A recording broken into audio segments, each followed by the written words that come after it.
శ్రీకాళహస్తి దేవస్థానంలో ఈవో వెంకటేశ్వర్లు దేవాలయంలో చేపట్టినటువంటి పలు అభివృద్ధి కార్యక్రమాలపై విలేకరుల సమావేశాన్ని నిర్వహించారు. శ్రీకాళహస్తి దేవస్థానంలోని ఈవో కార్యాలయంలోని మీటింగ్ హాల్ నందు శ్రీకాళహస్తి దేవస్థానం ఈవో బీకే వెంకటేశ్వర్లు మరియు శ్రీకాళహస్తి దేవస్థానం పాలక మండలి అధ్యక్షులు కొట్టే సాయి కుమార్ ఆధ్వర్యంలో విలేకరుల సమావేశం నిర్వహించారు. శ్రీకాళహస్తి దేవస్థానంలో జరిగిన పలు అభివృద్ధి కార్యక్రమాలు మరియు ఆలయంలో చేపట్టిన సుందరీకరణ, ఆలయం వెలుపల చేపట్టిన సుందరీకరణ, భక్తులకు కల్పించిన సేవలు, ప్రస్తుతం ఆలయంలో చేపట్టిన ఆన్లైన్ సేవల గురించి, శ్రీకాళహస్తి దేవస్థానంలోని పాతాళ గణపతి ఆలయం వద్ద నూతనంగా 28 లక్షల రూపాయల వ్యయంతో నిర్మాణం చేపట్టనున్న రాహుకేతు నివారణ పూజా మండపాల గురించి, బుధవారం రోజున స్థానికులకు 300 మందికి ఉచితంగా స్వామి అమ్మవార్ల అంతరాలయ దర్శన భాగ్యం కల్పించే విధంగా కార్యాచరణ చేపడతామని, స్వర్ణముఖి నది సుందరీకరణ, గోశాలలో గోవులు సేద తీరేందుకు చేపట్టిన పలు అంశాలను, శ్రీకాళహస్తీశ్వర స్వామి దేవస్థానం అనుబంధ ఆలయాల సుందరీకరణ గురించి, అన్నదానంలో చేపట్టిన మార్పులను, స్కిట్ కళాశాలలో నర్సింగ్ విద్యార్థులకు దేవస్థానం నుండి ఉచిత భోజనం పంపిస్తున్నామని తెలియజేశారు. ఈవో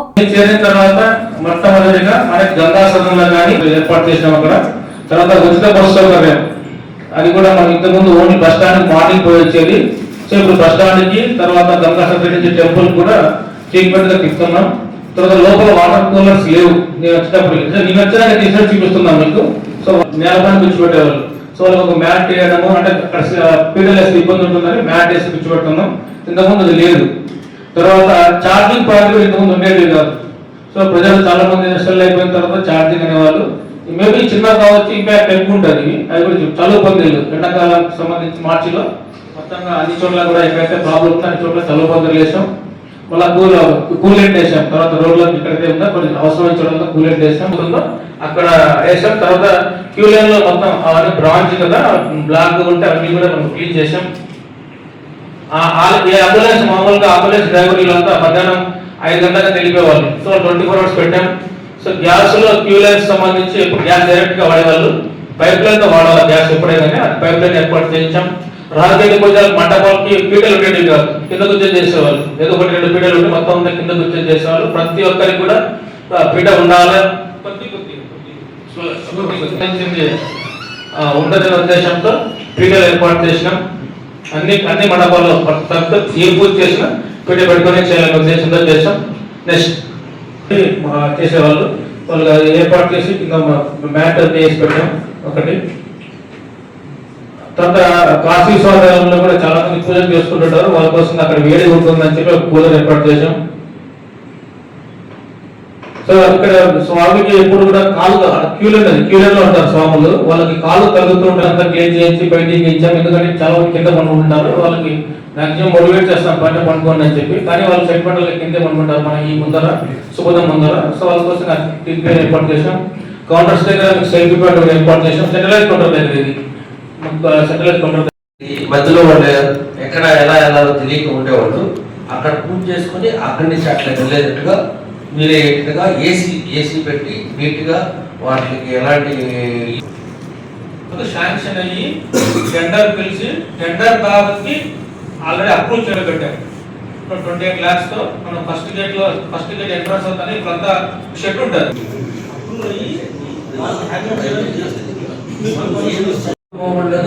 విలేజ్ వాళ్ళు కూడా కింద నుంచి వెళ్ళిపోవచ్చు వాళ్ళ పాటి బోర్డు. సెకండ్ గేట్ కింద అలా వస్తాయి వాష్రూమ్స్. ఆ ప్లేస్ అంతా మనము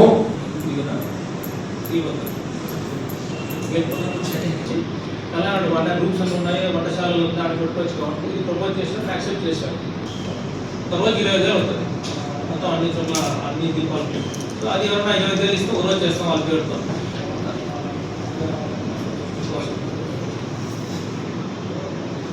ఇంత ఉచిత ప్రసాద విధానం ఒక ప్రసాదం చెప్పాలి. అవన్నీ మీకు నేను రిసిప్ట్ ఇస్తాను. చెప్పలేము సార్ ఒక విషయం, గతంలో బాలరెడ్డి గారికి ఎంత హ్యాండ్ ఓవర్ చేశారు, మీ గారు ఎంత హ్యాండ్ ఓవర్ చేశారు అంటే వాడు చెప్తే నేను రిసిప్ట్ చెప్పాలా. ఈ గాలి గోపురానికి మన ఘాట్ గోపురానికి మధ్య ప్లేస్ ఉంది కదా, ఆ ప్లేస్ ని మన షెడ్లు ఉంటాయి కదా, అక్కడందరూ నిద్రపోతున్నారు చాలా మంది. అక్కడ 2 పెద్ద గేట్లు పెట్టేసి ఒక ఈవినింగ్ అయిపోయాక అంటే 10 above 10 ఇంకా ఆ రూట్ కాకుండా ఈ రూట్ ఉపయోగించేటట్టు మార్నింగ్ దాకా అక్కడంతా కూడా టెంపుల్ ఒక పరిసరాన్ని తీసుకుని రావాలని ప్లాన్ చేస్తున్నాం. పడుకునే వాళ్ళకి అక్కడంతా ఇప్పుడు ఎక్కువ తాగేసిన వాళ్ళు వాళ్ళందరూ వచ్చి పడుకుంటున్నారు. ఆ డిస్టర్బెన్స్ లేకుండా ఆధార్ కార్డు ఉన్న వాళ్ళు మాత్రం లోపల పంపించి ఆ ప్రెమిసెస్ అంతా కూడా డెవోషనల్ దీన్ని అది మునిలేదు వాడట్లేదు అంతే. అమ్మవారు పోయేటప్పుడు అది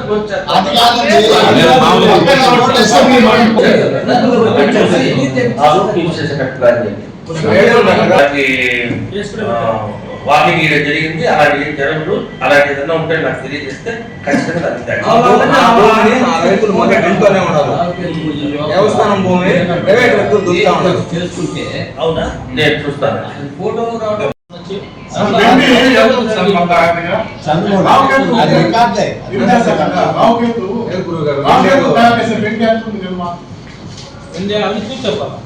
అవన్నీ మీకు నేను రిసిప్ట్ ఇస్తాను.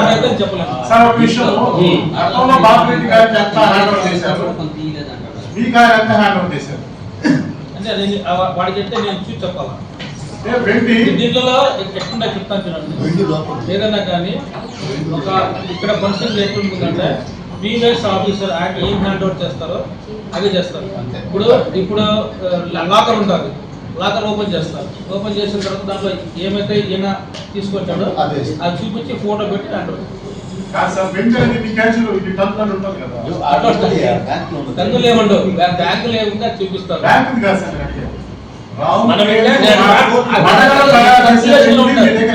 సర్క్యులేషన్ లో ఉంటది కదా, దాన్ని హ్యాండ్ అవుట్ చేయరు ఎవరికి కానీ. అంటే మీకు ఎట్లా చెప్పాలా? బ్యాంక్ లో ఉన్నది కదా, మన దగ్గర యావరేజ్ నాకు తెలిసినంత వరకు అంటే నేను ఎక్కడ చెప్పగలుగుతాను. ఇక్కడ ఏం చేస్తారంటే రాజుల పూజకు సంబంధించి 2 సార్లు వెయిట్ చేస్తాం. ఒకటి విగ్రహం మనం పూజ చేస్తాం కదా, పూజ చేసి చేస్తారు. చేసిన తర్వాత ప్రతి ఉండి తీసినప్పుడల్లా వెయిట్ చేస్తాం. వెయిట్ చేసిన దాన్ని రికార్డ్ మన స్ట్రాంగ్ రూమ్లో స్టాక్ చేస్తారు. అలా ఒక 1500 కేజీలు 1500 కేజీలు వచ్చిన తర్వాత మింటికి తీసుకెళ్తాం. మింటికి తీసుకెళ్ళిన తర్వాత అక్కడ బార్స్ చేస్తారు. ఆ బార్స్ తీసుకొచ్చి మళ్ళీ మనం ఇంటికి హ్యాండ్ ఓవర్ చేస్తాం. మన ఇంట్లో మళ్ళీ కనిపిస్తాం, మళ్ళీ కనిపించి పడగలు చేస్తాం. సో ఆ విధంగా వింటూ ఆ బుక్లో రికార్డ్ అవుతూ ఉంటుంది. ఇంట్లో ఎంత ఉంది రికార్డ్ అవుతూ ఉంటుంది. ఆల్మోస్ట్ 2400 వరకు జరుగుతుంది సర్క్యులేషన్. అది హ్యాండ్ ఓవర్ అనేది ఉంటుంది. ఎమ్మెల్యే గారు బోర్డు అందరూ కూడా చర్చించాము. ఈవో గారితో కూడా చర్చించి ఇంకా మెయింటైన్ చేస్తామంటే ప్రతి ఒక్కరు అది చైర్మన్ అయినా ఎమ్మెల్యే గారైనా ఈవో గారైనా ఎవరైనా కూడా టికెట్ మ్యాండేటరీ చేసే విధంగా ప్రపోజల్ తీసుకొని రాబోతున్నాము. ఓన్లీ ఫర్ ఎంతమంది ఇంతకుముందు తెలిసేది లేదు. ఎంతమంది ఫ్రీ పోతున్నారు, ఎంతమంది ఎవరు పోతున్నారు ఆ బోర్డు లో కనుక్కోవాలని చెప్పేసి ఇంకా బయట మీరు చెప్పినట్టు మీ ద్వారా వస్తే బాగుందని అనుకున్నాను. టికెట్లు ఇలా పోతున్నాయి, ఎందుకంటే మీ కష్టం ఉంటే ఖచ్చితంగా అది నేను క్లోజ్ చేస్తాను.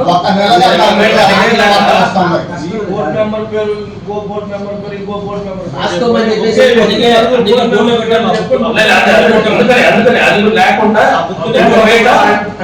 మీ సలహా ఖచ్చితంగా తీసుకొని ఈ ఒక 10 రోజుల్లో ఎంత దీన్ని ఎలా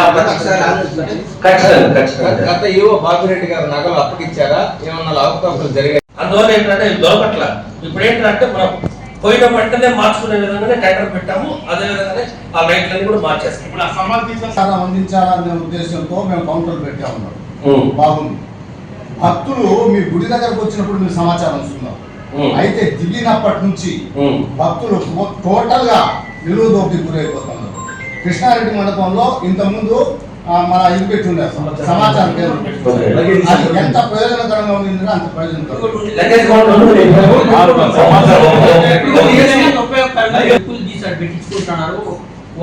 వాళ్ళు అక్కడి నుంచి వెళ్ళలేక వాళ్ళు పడతా ఉండే బాధలు ఒకసారి మీరు చూడండి తెలుస్తుంది. డబ్బులు తీసుకుంటా డబ్బులు తీసుకుంటా ఉన్నారు. ఇంతకుముందు మొన్న ఇద్దరిని కూడా సస్పెండ్ చేసాము. No problem. ఇప్పుడైతే ప్రాబ్లం లేదు. పెట్టిస్తారు కోర్టు కూడా నాకు మీ మీడియా వాళ్ళే కాల్ చేసి చెప్పారు ఏదో కోర్టు పెడితే బాగుందని. ఇప్పుడు కూడా చెప్పాము, సోమవారం రిపోర్ట్ వచ్చేస్తాయి. ఎంక్వైరీ చేసాం సార్, మోహన్ అని ఏ ఎంక్వైరీ చేసినాం ఆయన రిపోర్ట్ ఇస్తారు. ఇప్పుడు రోజు 10 లక్షల వరకు ఆదాయం పెరిగిందని మీరు చెప్తున్నారు. ఇప్పుడు అక్కడ పుస్తకం ఒకటి పెట్టారు గేట్లో. అంతకుముందు ఏంటంటే ఒకసారి పోయినోడు రెండోసారి కూడా పోతాడు, మూడోసారి పోలేడు. సార్ ఈ పుస్తకం పెట్టినాక ఏమైపోయిందంటే రాసుకోరా. ఇప్పుడు 19వ తేదీ మొన్న నేను దాని గురించి మాట్లాడాలి.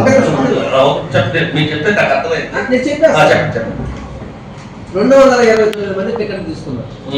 1089లో 320 మంది టికెట్ తీసుకున్నారు. అంటే 769 మంది ఫ్రీకి వెళ్ళిపోయారు. 760 ఇంటూ 200 వేసుకున్నా కూడా అంటే పర్ డే అది లాస్ట్ ఉంది. ఓకే, దాన్ని కూడా మనం క్లియర్ చేస్తాం. ఏర్పాటు చేశారు.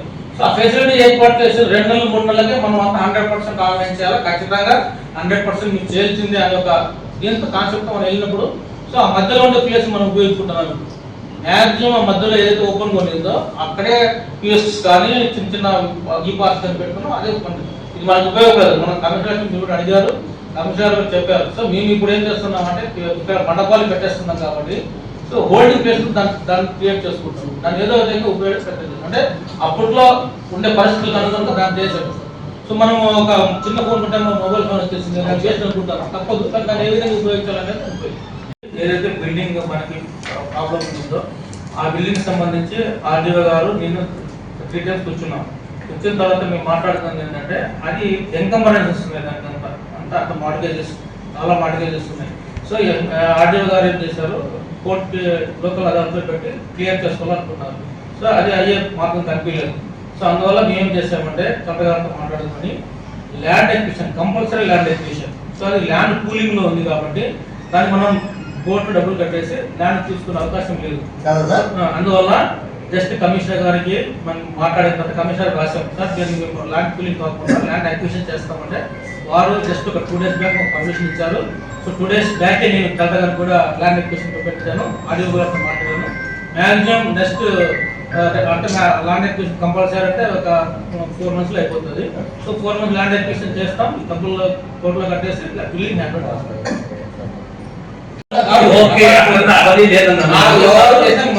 మిమ్మల్ని కాదని ఉండదు, మీరు చెప్పారు కాబట్టి దానికి ఎట్లా కావాలో దాని మాస్టర్ ప్లాన్ ఏంటి? డిపిఆర్ పేరిట లక్ష్యం ఖర్చు పెట్టినారు. దానికి ఒక ప్రణాళికలు అన్న మీరు చెప్పేదంతా కరెక్ట్ కాదని చెప్పాలి. ఒకటి నేను ఏమంటున్నానంటే ఇవన్నీ కూడా మీరు కోర్టు అనుకుంటున్నారేమో, కోర్టు కాదని ముందుగానే చెప్పాలి. ఇవన్నీ చిన్న చిన్నవి లక్షల్లోనే చేశారు. మాస్టర్ ప్లాన్ వచ్చేటప్పుడు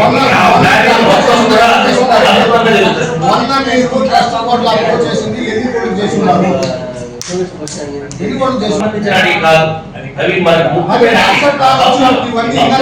ముఖ్యమైన దాని తర్వాత గుడి డెవలప్మెంట్ కదా అన్ని చేసేది కూడా.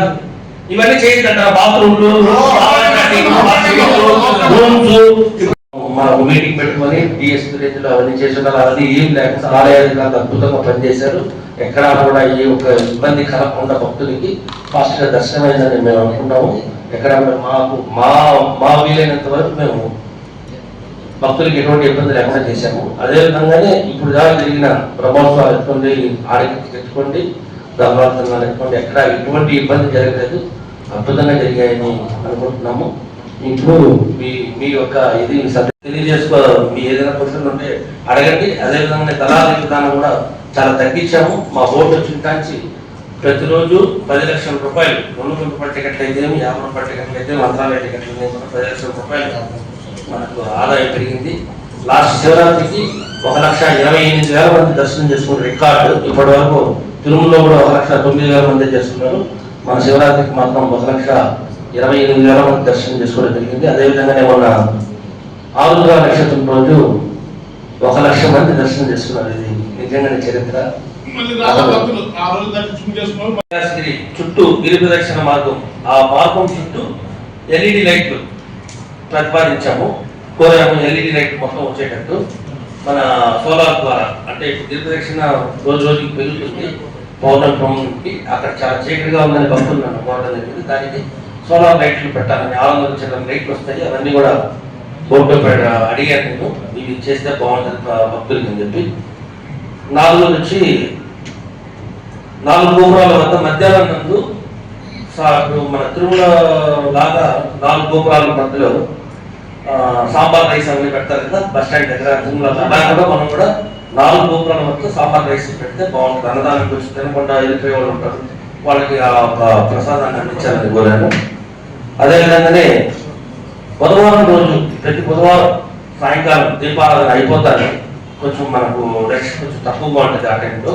అందువల్ల లోకల్ భక్తులకి ముందు రోజు 300 మందికి ఆధార్ కార్డు ఇస్తే వాళ్ళకి అంతరాలయం టికెట్ ఇవ్వడం జరుగుతుంది. ఆ 300 మంది భక్తులు ముందుగా వచ్చి అప్లై చేసుకుంటే బుధవారం రోజు దీపారాధన తర్వాత ఆ టికెట్ ఉన్న వాళ్ళందరికీ అంతరాలయ దర్శనం కావాలని ఇది నేను గట్టిగా ప్రపోజల్ చేయడం జరిగింది. ఫ్రీ టికెట్ తీసుకుంటే మళ్ళీ ఆధార్ కార్డు కట్టాలి, మరుదులు ఏర్పాటు చేయాలని ప్రతిపాదన కోరాను. ఫస్ట్ది. రెండోది వచ్చి శ్రీకాళహస్తీశ్వరస్వామి ఆలయ ప్రచారాలను నియోజకవర్గంలో అన్ని గ్రామాల్లో ఆధ్యాత్మిక భక్తులకి తెలియజేసే విధంగా ప్రతి పంచాయతీకి తిరిగే విధంగా ప్రచారం రోజు ఒక్కొక్క రోజు ఒక పంచాయతీ తీసుకెళ్లి తిరిగే విధంగా ప్లాన్ చేశాము.